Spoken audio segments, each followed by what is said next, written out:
Sumatera Utara hari ini kembali menjumpai Anda untuk edisi Rabu 30 Maret 2022 bersama saya Lukman Hakim Sitorus. Dan saya Nur Hasanah. Beragam informasi terkini seputar Sumatera Utara telah dirangkum tim redaksi kami untuk Anda. Dan berikut informasi selengkapnya.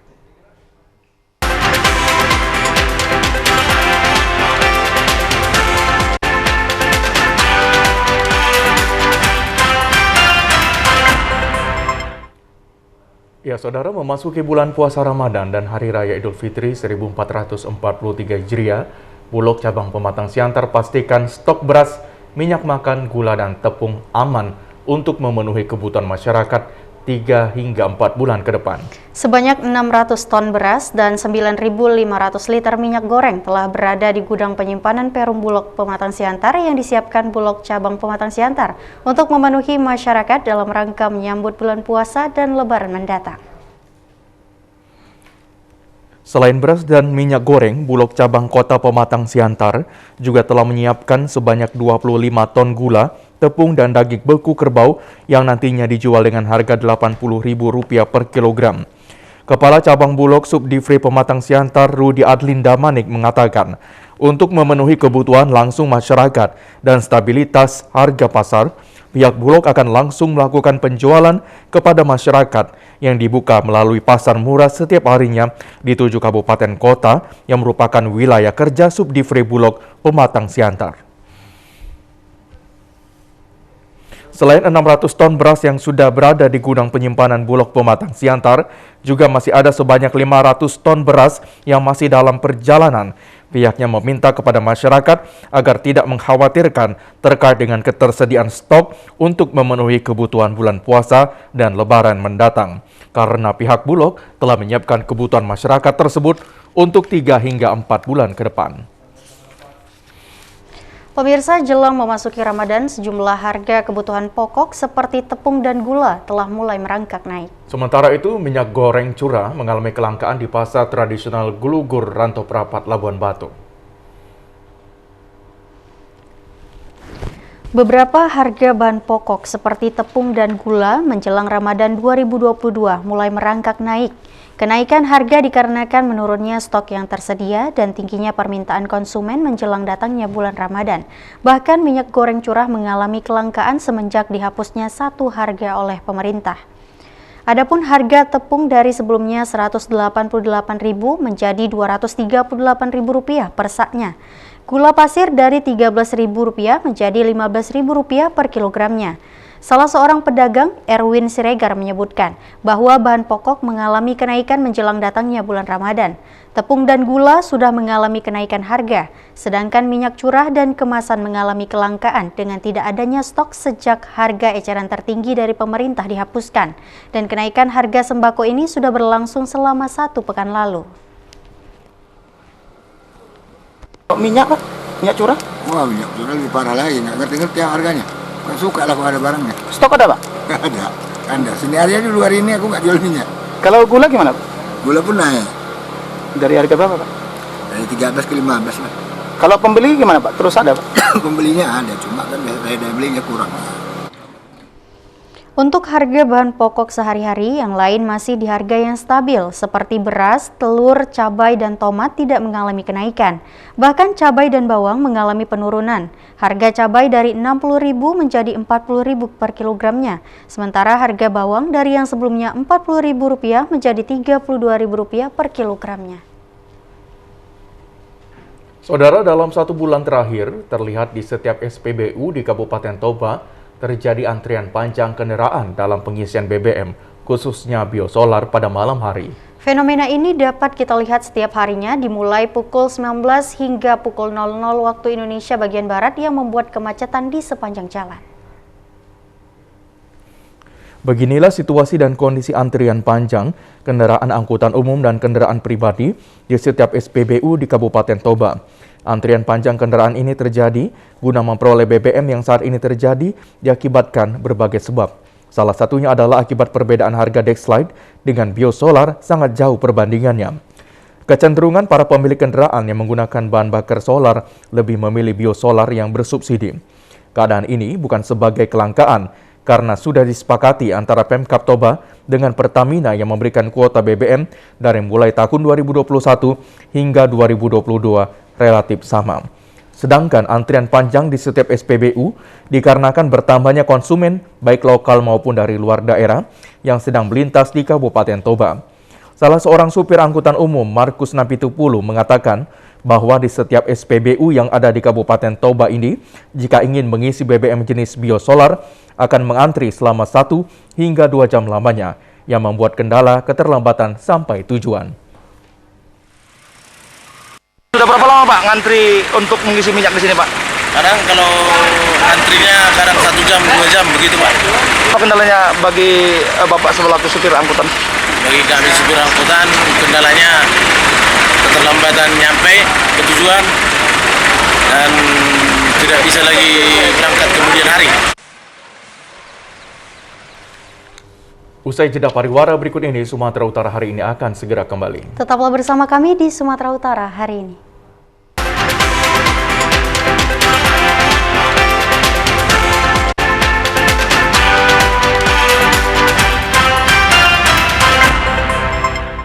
Saudara Gubernur Sumatera Utara Edi Rahmayadi membuka musyawarah rencana pembangunan Musrenbang Provinsi Sumatera Utara tahun 2023 yang diselenggarakan di Hotel Santika Diandra Medan pagi tadi.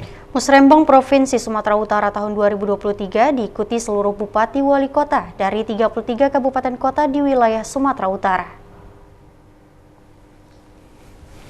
Gubsu Edi Rahmayadi menegaskan komitmennya untuk memperbaiki jalan provinsi yang ada di Sumatera Utara sepanjang 500 km dengan dana 2,7 triliun rupiah anggaran multi-years perbaikan jalan tahun 2022-2023.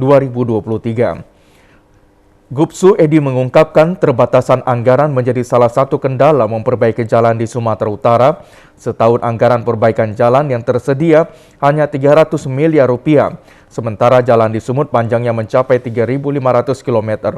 Maksud kami 3.005 km, sehingga dengan anggaran seperti itu, jalan yang dapat diperbaiki tidak akan pernah bisa selesai. Selain jalan, pada tahun 2022-2023, pemerintah Provinsi Sumatera Utara juga akan melakukan berbagai pembangunan infrastruktur prioritas, di antaranya pembangunan jembatan Aek Pardomuan di Tapanuli Utara, serta pembangunan perkuatan tebing Sungai Aek Siborgung, Tarutung Taput.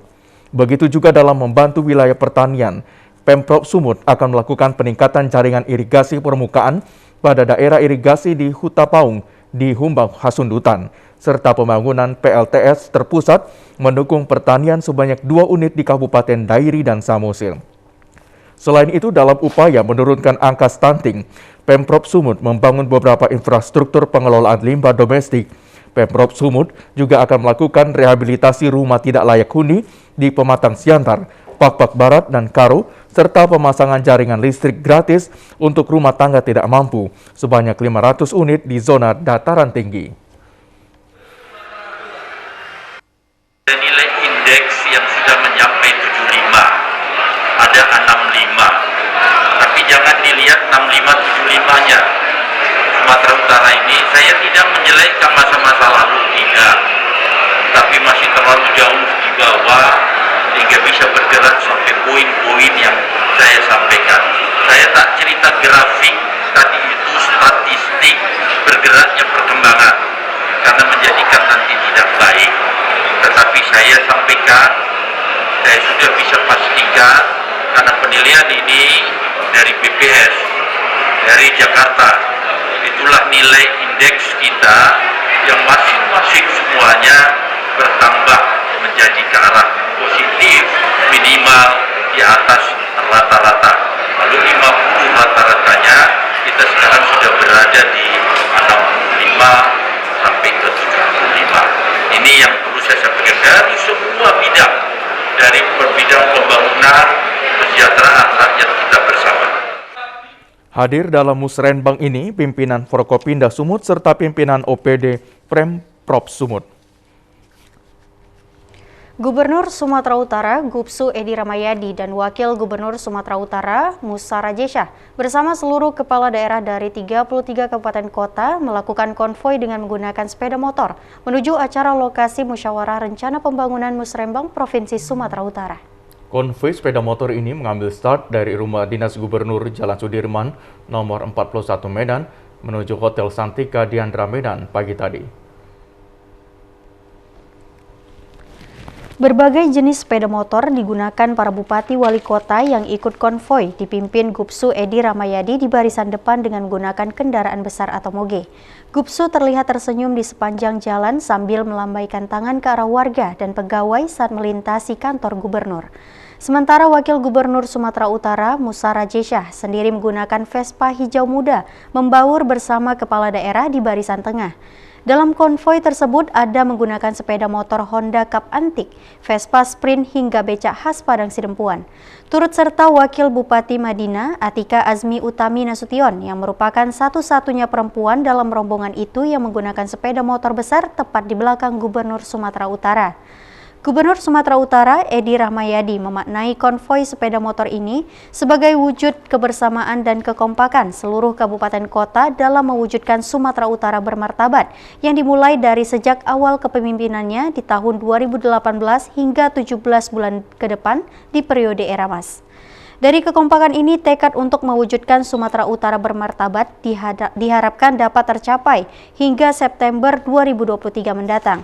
Untuk ini, Gubsu Edi Ramayadi memberikan perhatian penuh saat gelaran Pramusrembang yang berlangsung di 4 zona, yakni Pantai Timur, Dataran Tinggi, Kepulauan Nias, dan Pantai Barat.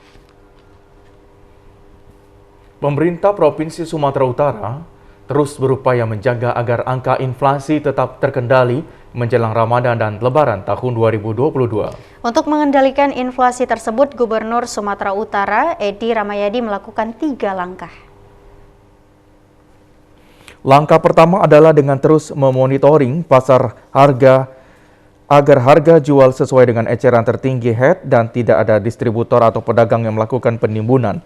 Sedangkan langkah kedua menghimbau masyarakat agar tidak membeli barang atau produk tertentu dengan jumlah yang besar atau panic buying. Serta yang ketiga meningkatkan koordinasi dengan kepolisian, produsen, distributor untuk bersama-sama menjaga harga dan ketersediaan bahan pokok di pasar. Hal ini dikatakan Gubsu Edi Ramayadi saat memimpin rapat koordinasi Tim Pengendalian Inflasi Daerah Rakor TPID Sesumut di Aula Tengku Rizal Nurdin, Rumah Dinas Gubernur Medan kemarin. Pada rakor tersebut, Gubsu Edi menyampaikan fenomena kenaikan harga bahan pokok menjelang hari besar keagamaan harus diantisipasi dan diperlukan cara atau langkah yang keras agar tidak terulang secara terus-menerus. Gubsu Edi juga mengakui saat ini inflasi disebabkan oleh berbagai faktor, diantaranya kenaikan harga minyak goreng, kelangkaan kontainer, dan kelangkaan bahan baku pupuk, dan meningkatnya konsumsi masyarakat yang menyebabkan naiknya beberapa harga komoditas. Sementara Kepala Perwakilan Bank Indonesia Sumut Dodi Zulfedi menyampaikan pada 3 bulan terakhir ini, inflasi secara tahunan berada dalam tren peningkatan yang cukup besar dan salah satu penyebabnya didorong kenaikan harga minyak goreng. Untuk itu, karena masih tingginya harga CPU dunia, pengawasan distribusi pasokan kepada masyarakat perlu dikawal bersama agar tidak terjadi penyimpangan yang mengakibatkan kelangkaan dan tingginya harga minyak goreng di masyarakat. Pemirsa, sementara itu Gubernur Sumatera Utara Edi Ramayadi memastikan akan menutup usaha para penyalur dan pedagang minyak goreng Migor yang menjual bahan kebutuhan pokok itu melampaui harga Rp15.500. Menurut Gubsu, ini tidak bisa dibiarkan sebab inflasi Sumut saat ini sudah 2,45% dan limitnya tinggal 0,15%. Kalau sudah sampai 3% bisa bahaya dan salah satu penyebab inflasi ini dipengaruhi fluktuasi harga minyak goreng. Hal ini disampaikan Gubernur Sumatera Utara Edi Rahmayadi saat memantau langsung harga minyak goreng di Pusat Pasar Medan usai memimpin Rakor TPID Sumut kemarin. Pada saat itu, Gubernur Sumatera Utara Edi Rahmayadi menemukan fakta bahwa para pedagang menjual minyak goreng curah bersubsidi antara Rp18.000 hingga Rp20.000 per kilogram. Padahal tidak jauh dari kedai pedagang dan cukup dekat sekali dari penyalur menjual minyak goreng Rp15.500, sehingga ini harus diluruskan.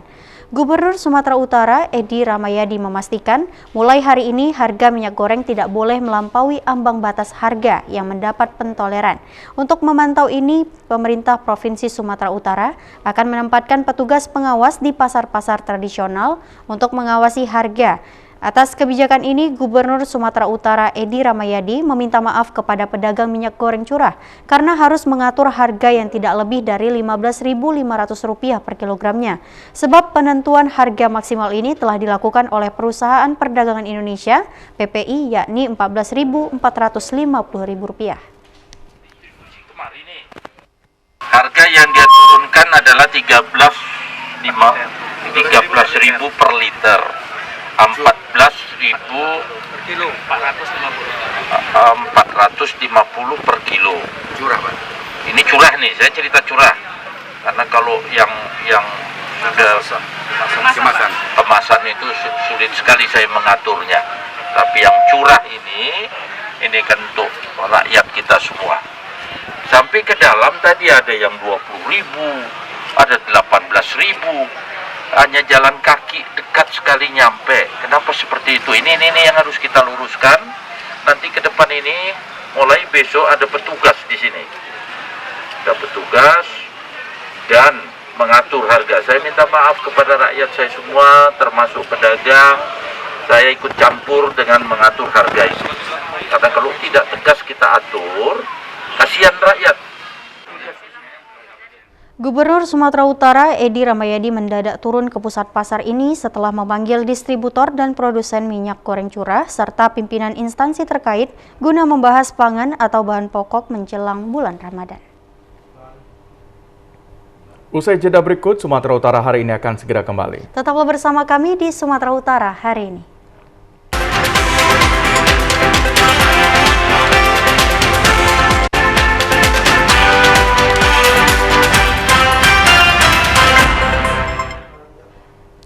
Pemirsa, Madrasah Aliyah Negeri 1 Binjai menciptakan generasi yang Qur'ani agar setiap lulusannya memiliki karakter yang baik dan berakhlakul karimah. Seluruh siswa diwajibkan menghafal Al-Quran dan nilai-nilai agama untuk menjadikan siswa memiliki pribadi yang baik dan taat akan perintah agama.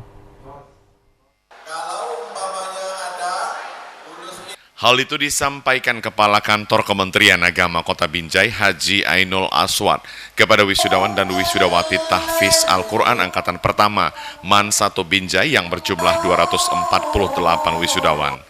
Dikatakan sejak awal di MAN 1 Binjai, pembelajaran telah mengembangkan pengajaran Al-Quran dan mata pelajaran umum. Kakan Kemenak Kota Binjai menyampaikan terima kasih kepada orang tua wisudawan yang telah mempercayakan putra-putrinya memperoleh pendidikan di MAN 1 Binjai dan seluruh siswa-siswi diharapkan senantiasa dapat membahagiakan kedua orang tua dan keluarga. Kakan Kemenak Kota Binjai menegaskan berada di zaman milenial, pendidikan sangat dibutuhkan dan tidak hanya pada bidang ilmu pengetahuan dan teknologi, namun juga harus kuat dalam ilmu pengetahuan dan takwa, sehingga mampu menjadikan generasi muda yang unggul dan berkarakter. Kita bangga dengan anak-anak peserta kita, di samping menamatkan pendidikannya secara formal, tentu anak-anak kita tadi sama-sama kita dengar, kita perhatikan, telah mampu menghafal ada 1 juz, ada 2 juz, ada 3 juz, dan ada 5 juz yang duduk di Madrasah Aliyah Negeri Binjai kelas 12. Kementerian Agama terus mendorong Madrasah Aliyah dengan Ibu Kepala Bu Evi Zulinda untuk terus berkarya untuk Madrasah Aliyah Negeri. Dan kita Kementerian Agama mendukung, mensupport agar kegiatan ini berjalan dengan baik dan terus ditingkatkan pada masa-masa yang akan datang. Kepala Madrasah Aliyah Negeri 1 Binjai, Evi Zulinda, mengatakan Di era keterbatasan pandemi COVID-19 saat ini, wisudawan dituntut untuk memiliki kemampuan dalam menghafal ayat-ayat Al-Quran. Jika ilmu agama dan ilmu pengetahuan umum dapat seimbang, semua siswa-siswi MAN 1 Binjai dipastikan akan menjadi generasi unggul.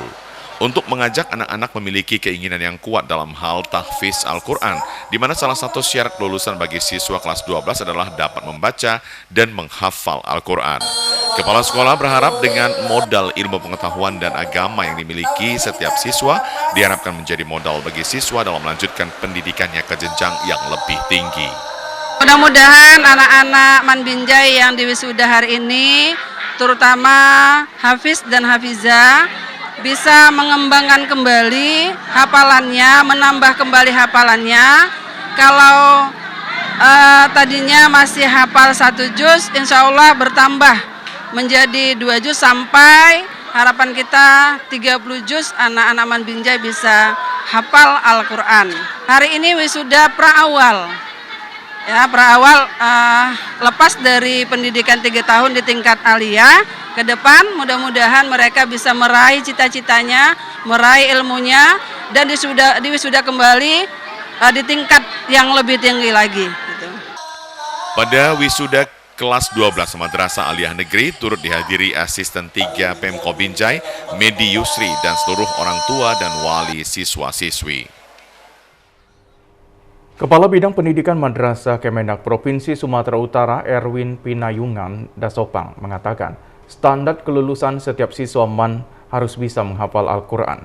Jika setiap lulusan MAN sudah memiliki ilmu agama, maka dapat dijadikan modal dalam melanjutkan pendidikan ke jenjang yang lebih tinggi. Hal itu disampaikan Kepala Bidang Pendidikan Madrasah Kemenak Provinsi Sumatera Utara pada wisudawan tahfiz Quran di Madrasah Aliyah Negeri 1 Kota Binjai. Kepala Bidang Pendidikan Madrasah Kemenak mengatakan seluruh lulusan tahfiz Madrasah Aliyah Negeri 1 Binjai diharapkan mampu mengimplementasikan Al-Quran dan menerapkannya dalam kehidupan sehari-hari.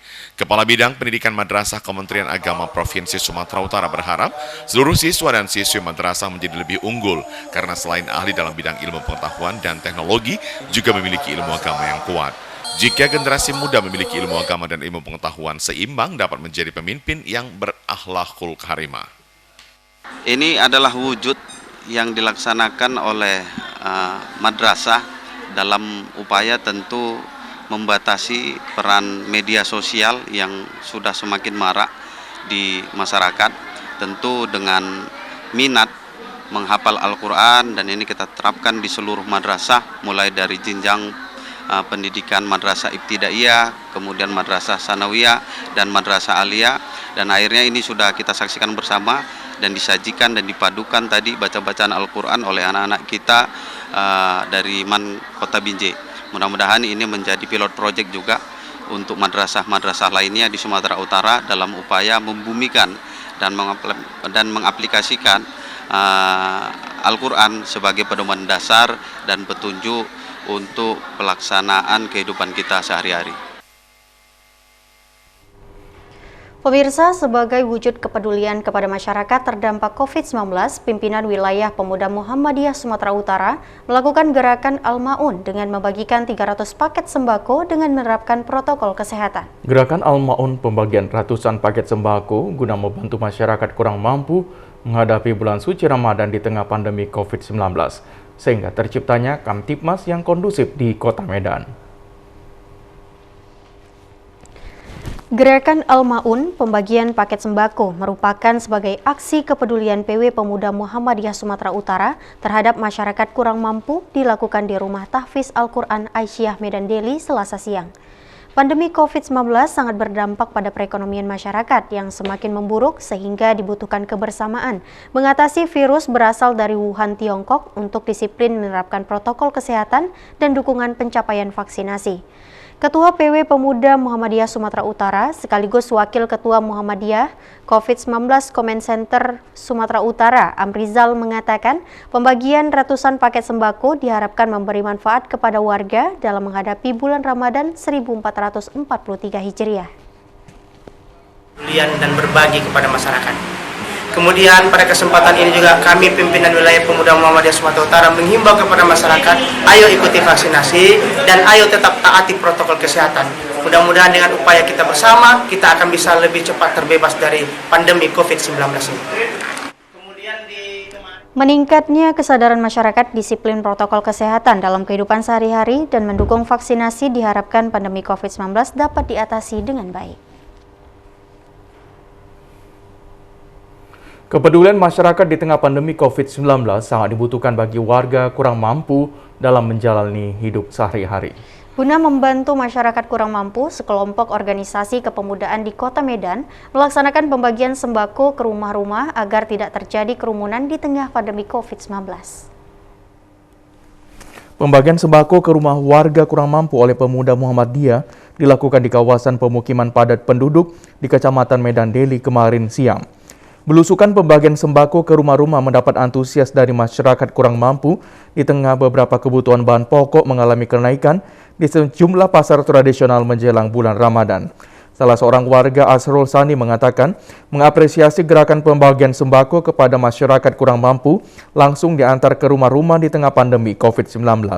Diakuinya pandemi sangat berdampak pada perekonomian bagi keluarganya yang semakin terpuruk, sehingga berupaya menerapkan protokol kesehatan secara ketat dan mendukung vaksinasi agar tidak terpapar COVID-19. Alhamdulillah Pak, bersyukur Pak, karena ada macam kepedulian terhadap warga lingkungan sini Pak, terutama untuk kota rakyat yang kurang mampu Pak. Apalagi untuk menjelang Ramadan Pak ya? Ramadan selalu membantu. Bersyukur kali Pak ya? Bersyukur kali. Pak, Bapak udah vaksin Pak? Udah Pak, udah ketiga Pak. Udah ketiga Pak ya? Iya. Alhamdulillah, udah lancar Pak ya? Udah lancar Pak, alhamdulillah. Jadi sekarang udah sehat Pak ya? Udah sehat alhamdulillah Pak. Tokoh masyarakat Kota Medan, Adi Munasib, mengapresiasi aksi kepedulian Pemuda Muhammadiyah membagikan ratusan paket sembako ke rumah-rumah warga kurang mampu di tengah pandemi COVID-19.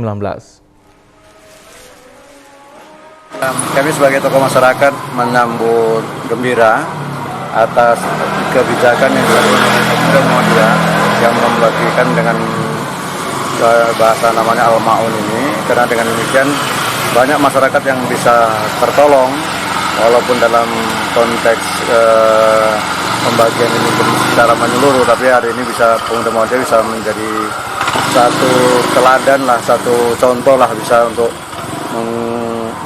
menggairahkan masyarakat supaya bisa saling berbagi. Guna mengatasi penyebaran COVID-19 dibutuhkan dukungan seluruh elemen masyarakat untuk disiplin protokol kesehatan dan pencapaian vaksinasi. Pemirsa, SMA Negeri 1 Lubuk Pakam melakukan pentas seni dan pameran proyek penguatan profil pelajar Pancasila sebagai sekolah penggerak yang telah ditetapkan oleh Kementerian Pendidikan, Riset, dan Teknologi Republik Indonesia yang hampir setahun lamanya. Pentas seni dan pameran proyek ini dibuka Kepala SMA Negeri 1 Lubuk Pakam, Ramli Siregar, dan Ketua Komite, serta pelatih ahli dari Kementerian Pendidikan, Riset, dan Teknologi Republik Indonesia.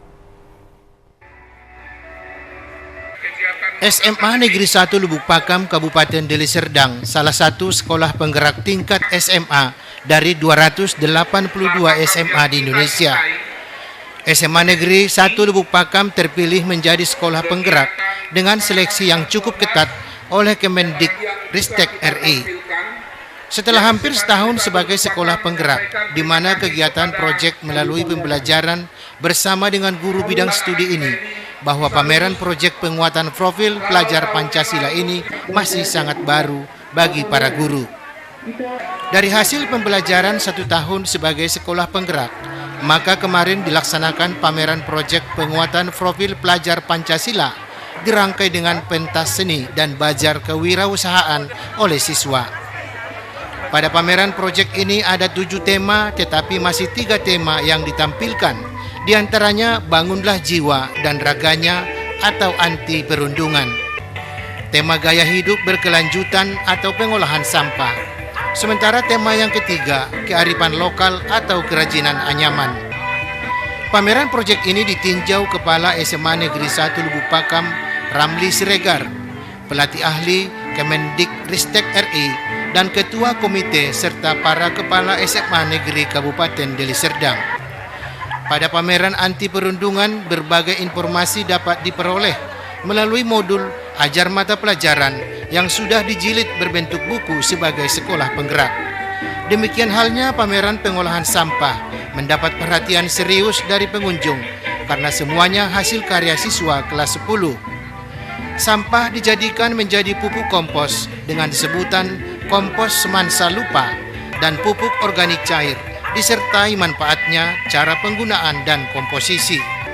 Demikian kerajinan anyaman sangat bagus dengan berbagai ragam ukuran dan tipe, disertai praktek cara pembuatan kerajinan anyaman oleh siswa. SMA Negeri 1 Lubuk Pakam ini memang salah satu sekolah yang ditetapkan oleh Kementerian Pendidikan, Riset, dan Teknologi menjadi sekolah penggerak dari 282 sekolah SMA se-Indonesia. Jadi kegiatan yang kita lakukan hari ini ada namanya kegiatan project. Itu memang kegiatan yang sangat-sangat masih baru untuk guru-guru kita. Jadi di kegiatan project ini adalah kegiatan pembelajaran yang dilakukan oleh sekolah itu secara bersama-sama atau berkolaborasi antara beberapa guru bidang studi bersama-sama membangun sebuah kegiatan namanya project. Itu makanya hasil dari pembelajaran yang dilakukan selama setahun, maka hari ini kita laksanakan pameran dari hasil pembelajaran yang sudah kita laksanakan kurang lebih setahun menjadi sekolah penggerak di SMA Negeri 1 Lubuk Pakam.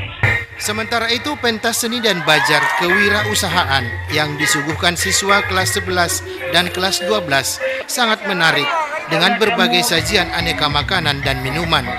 Demikian halnya festival penampilan tari dari perwakilan tingkatan kelas juga dilakukan dengan memperebutkan piala dan trofi. Acara ini akan berakhir hari ini diisi dengan berbagai penampilan seni oleh siswa. Kami masih memiliki informasi aktual lainnya. Untuk itu, tetaplah bersama kami di Sumatera Utara hari ini.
Pemirsa, apel gelar pasukan operasi Mantap Huta serta pergeseran pasukan dalam rangka pengamanan Pilkades serentak di 100 desa 16 kecamatan se-Kabupaten Serdang Bedagai. Dalam operasi tersebut, personil gabungan diturunkan sebanyak 1.003 orang yang akan ditempatkan di masing-masing TPS yang telah ditentukan.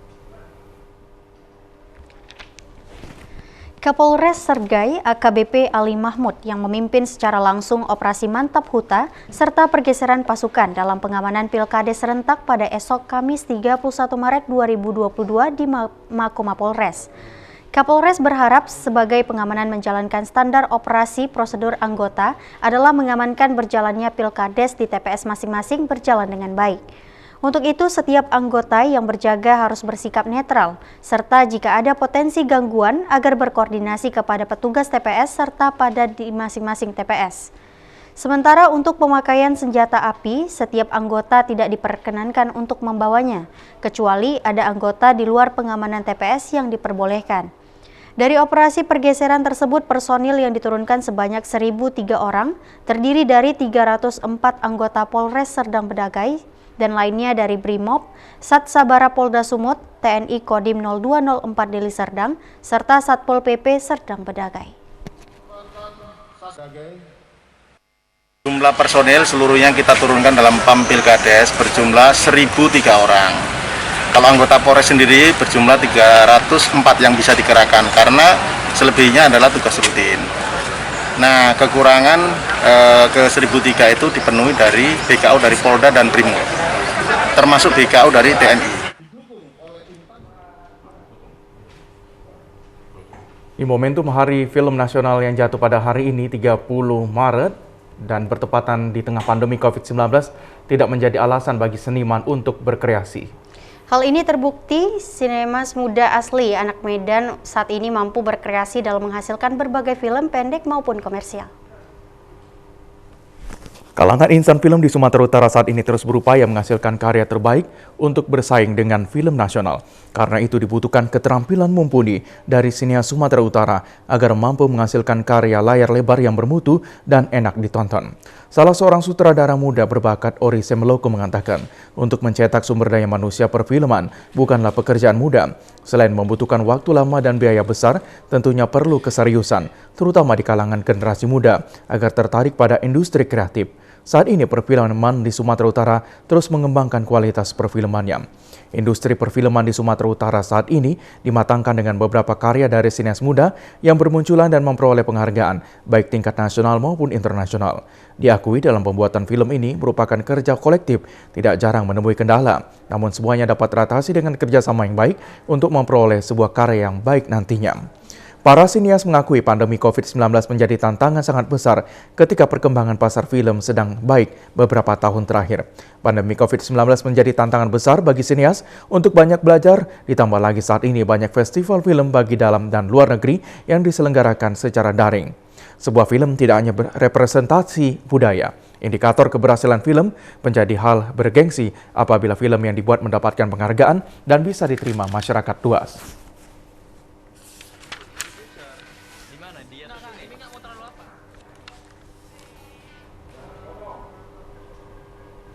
Pemirsa, negara Malaysia saat ini mulai menghadapi fase endemis mulai dari 1 April 2022 untuk mendongkrak perekonomian dengan kembali membuka perbatasan untuk semua turis asing. Dengan dibukanya kembali maskapai penerbangan rute Malaysia-Sumatera, akan semakin cepat pula sektor wisata bangkit dan membantu mempercepat perekonomian kedua wilayah jiran. Hal tersebut diungkapkan Konsul Jenderal Malaysia di Medan, Tuan Ayub Omar, pada program Langkawi International Travel Bubble di Medan kemarin. Program ini merupakan paket wisata golf yang diselenggarakan dinilai Spring Golf dan Resort Negeri Sembilan Malaysia senilai Rp8.000 Malaysia. Program ini sebagai katalis untuk regenerasi perekonomian melalui industri pariwisata yang anjlok selama 2 tahun terakhir akibat pandemi dan penutupan perbatasan. Ayub Omar berharap kepada pemerintah Indonesia melalui Bandara Kuala Namu karena pembukaan Bandara KNIA bagi perjalanan luar negeri akan sangat membantu perjalanan wisatawan dari Pulau Sumatera tanpa harus transit Jakarta yang memakan waktu dan biaya. Ia juga berharap program sport tourism seperti Hole in One dapat diperbanyak dengan menggandeng operator golf di Sumatera, tidak hanya terbatas di Medan saja. Mengumumkan langkah pemerintah Malaysia sudah masuk ke zona endemik ya. Kita sudah beralih daripada pandemi pergi ke endemi. Itu akan bermula dilaksanakan 1 April. Dan ini telah diumumkan Perdana Menteri Malaysia pada 8 Maret yang lalu. Jadi sudah hampirlah, jadi lagi beberapa hari. Ya, 1 April ini sudah bisa masuk ke Malaysia daripada mana-mana negara termasuk Indonesia juga. Jadi memang kita jangkakan wisata Indonesia akan langsung bertambah daripada tahun yang lalu. Kita harapkan ini sudah inisiatif yang bagus yang awal, kan kita sebelum buka lagi kita mempersiapkan diri kita lah untuk mempromosikan. Bahkan sebelum waktu pandemik pun kita memang sering promosi daripada Tourism Malaysia. Itu kita buat secara virtualnya, kita bagi segala info-infonya. Ini sudah bisa langsung masuk. Ini kita harapkan turnamen ataupun olahraga melalui golf ini bisa kita tingkatkan lagi daripada mungkin sekarang ini satu operator daripada Royal Sumatra. Kita harapkan nanti kita bisa ajak bekerjasama dengan Graha, mungkin dengan mana lagi agensi pelancongan ya, untuk membawa banyak lagi golfer-golfers daripada Sumatra ini ke Malaysia.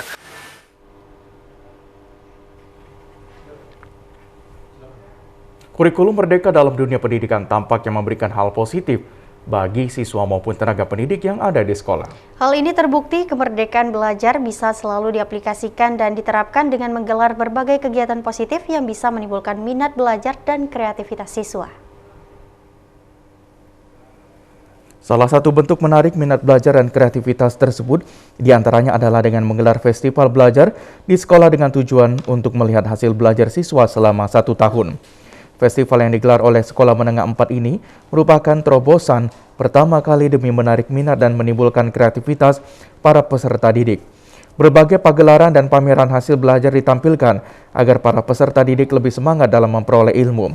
Salah satunya adalah dengan penampilan pagelaran budaya dari masing-masing daerah dan sembari melepas balon ke udara. Kurikulum Merdeka Belajar artinya bukan saja melakukan kegiatan monoton dengan belajar di dalam ruangan kelas belaka, namun bagaimana para peserta didik dan guru bisa mengekspresikan kemampuan diri dengan kegiatan positif, baik saat di ruang kelas maupun saat di luar kelas. Aplikasi Merdeka Belajar ini tampaknya sangat diminati para peserta didik. Ini dibuktikan dengan banyaknya penemuan baru dari siswa SMP 4 Kota Binjai. Di antaranya adalah pembuatan roket serta berbagai miniatur jembatan dan bangunan yang menggunakan bahan dasar limbah sebagai bahan utama. Berbagai penemuan dan ekspresi diri ini hendaknya menjadi motivasi bagi para peserta didik untuk menggapai cita-cita, sehingga bisa terbebas dari ancaman narkoba dan kenakalan remaja yang semakin meresahkan orang tua. Pemirsa, sejumlah nelayan asal Nias Utara memiliki keterbatasan dalam hal daya pelihara hasil tangkapan yang belum habis terjual. Mereka meminta adanya perhatian pemerintah terkait pengadaan gudang beku ikan di daerah itu. Ada sekitar 30 orang nelayan di Desa Sihanasi, Kecamatan Lahua, Kabupaten Nias Utara ini sehari-harinya melakukan aktivitasnya dengan alat tangkap tradisional seperti jaring bagan. Apabila kondisi cuaca membaik, sering hasil tangkapan yang mereka peroleh dari lahan sumber daya laut kawasan itu cukup melimpah, bahkan sering tidak habis terjual kepada para penggalas yang mendistribusikannya ke pasar-pasar tradisional. Fiber dengan daya tampung kapasitas terbatas yang dimiliki selama ini belum menjadi solusi untuk mempertahankan kualitas ikan yang belum dapat cepat terjual. Demikian juga seluruhnya nelayan ini belum memiliki alat produksi es untuk pembeku ikan-ikan tangkapan. Sebelumnya pernah nelayan ini membuang ikan tangkapan sebanyak 3 ton lebih akibat ketiadaan es beku. Untuk menghindari kerugian seperti itu, mereka mengharapkan dukungan pemerintah daerah dan pusat segera merealisasikan pengadaan gudang beku yang mampu memproduksi es beku dalam kapasitas banyak sesuai kebutuhan nelayan. Karena saya kan pemasaran lapangan, saya. Ya, Bang. Itu bagi orang nelayan itu baru. Tapi Abang mendapatnya apakah mudah?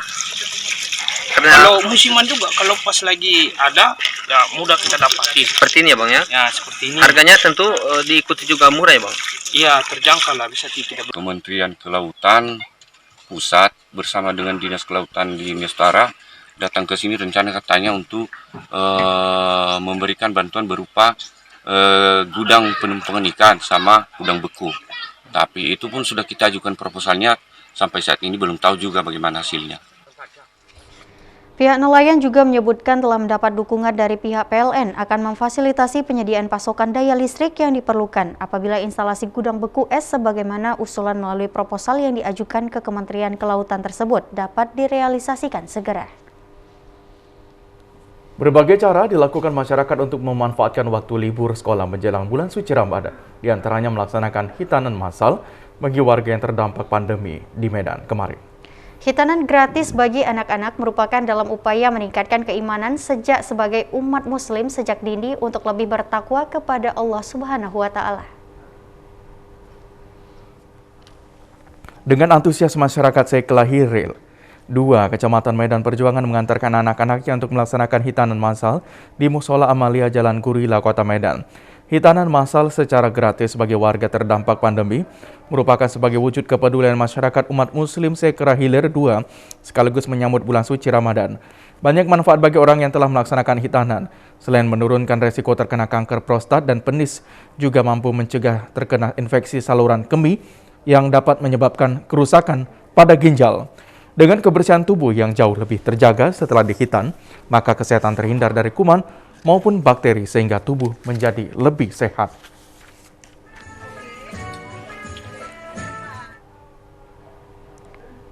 Pemirsa, menjelang bulan suci Ramadan 1443 Hijriah, situasi Kamtibmas di Kota Medan, khususnya di wilayah Medan area, aman dan terkendali. Untuk menjaga kondusifan wilayah Medan area tidak terlepas dari kekompakan komunitas lintas agama. Kapolsek Medan Area, Kompol Sawangin, mengatakan untuk meningkatkan ketertiban dan keamanan di wilayah Medan Area, peran komunitas lintas agama sangat dibutuhkan. Dikatakan hari besar keagamaan pada bulan April 2022, selain umat Islam menjalankan ibadah puasa, warga Tionghoa juga melakukan tradisi cengbeng dan umat Kristiani akan merayakan Paskah. Dengan banyaknya hari besar keagamaan yang berlangsung dalam waktu yang bersamaan, diharapkan seluruh umat beragama dapat saling menjaga keamanan dan ketertiban di tengah lingkungan masing-masing. Dikatakan komunitas pembaharuan yang terdiri dari komunitas umat beragama, baik Islam, Kristen, dan Buddha, serta Hindu yang berada di wilayah Polsek Medan Area dan dipusatkan di Hotel Geobotik In Cafe dan Resto Jalan Sampali Medan Area.